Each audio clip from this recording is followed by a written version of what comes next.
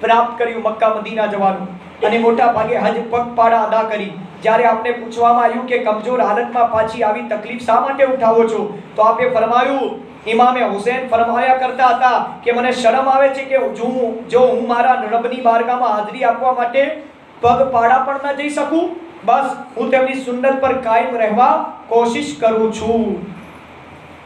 હઝરત સૈયદા નફીસા ના ભત્રીજા સૈયદા જૈનબ રદિયલ્લાહુ તાલા ફરમાવે છે કે સૈયદ નફીસા રદિયલ્લાહુ તાલાને પોતાની કબ્ર પોતે તૈયાર કરી અને તેમાં 6000 વખત કુરાન શરીફ ખતમ કર્યા. કહે દો સુબહાનલ્લાહ.